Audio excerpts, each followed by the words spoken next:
First of all, ito po yung mambabarang na more than 20 years na niya akong binabarang. Kaya lang, faith lang talaga ako sa Panginoon. Halos araw-araw akong nagsisimba.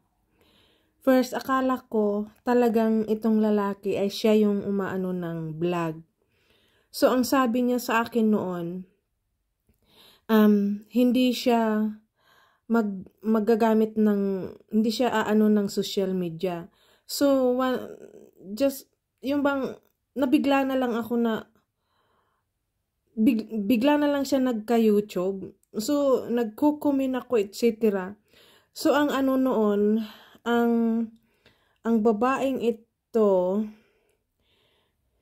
siya, kasamahan ko to sa trabaho. Ayan siya. Tunay niyang pangalan is Lizelle Puentes Kumart. So, sa trabaho, tinatawag namin siyang Lisa. Kasi hindi nila mabigkas yung Lizelle. So, sa akin, wala lang yung mga nararamdaman ko, wala lang. Kasi hindi naman kumukontak sa pamilya ko.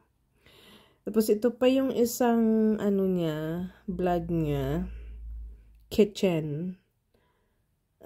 Nasaan na yun? Ito siya. Ayan siya. So, i-fast forward natin.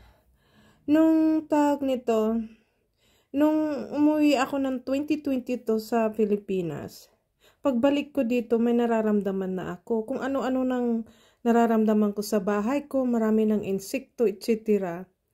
So, wala lang.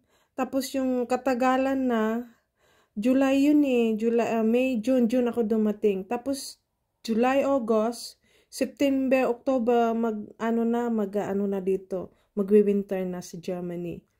Bigla na lang yung palagi nasakit yung ulo ko, nalabas na yung dugo sa ilong ko, tapos na hindi na nalabas yung dugo sa ilong ko, sa bibig na, nandidilaw na ako, namamait na ako. Tapos tumawag ako sa kapatid ko na kung ano yung nararamdaman ko.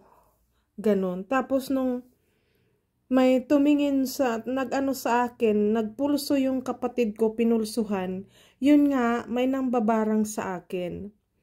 Tapos, nag-search ako na nag-search. May nakita ako, yung lalaki na yun, na less is more adventure, napauwi sa Pilipinas. Bigla na lang. Ang usapan namin ay pupunta siya dito sa Germany. So, tinanong ko siya kung bakit siya napunta sa Philippines. Sabi niya, matagal niya ng balak yun.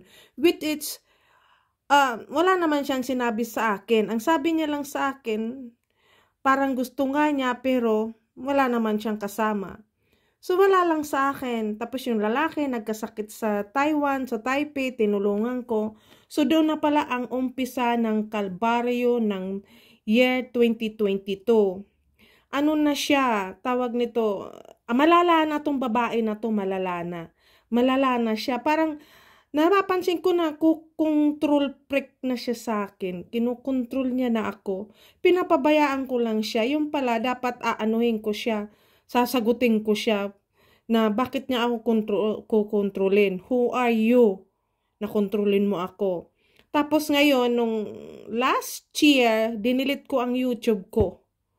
Kasi, may nagsabi sa akin na i-delete ko yung YouTube ko. Pagka-delete ng YouTube ko, hindi na rin siya nag-YouTube palagi. Hindi na ako nagkumontak sa kanya. Hindi na ako nagtawag nito, back to dito. Hindi na ako kumukontak sa kanya. Block ko siya na siya, ganyan. Hanggang sa nalaman ko na siya at saka yung nakasama nung lalaki na yan, dahil din nagtanding sila doon sa Malapaskwa. Isang pamilya, bali sila, 10 yata sila na nagtanding para barangin ako. Kaya lang, matatag lang talaga. Inalay ko yung puso at kaluluwa, buhay ko sa Diyos. So, nalaman ko lately na itong lalaki na to, Hindi siya ang nag-open ng vlog na to.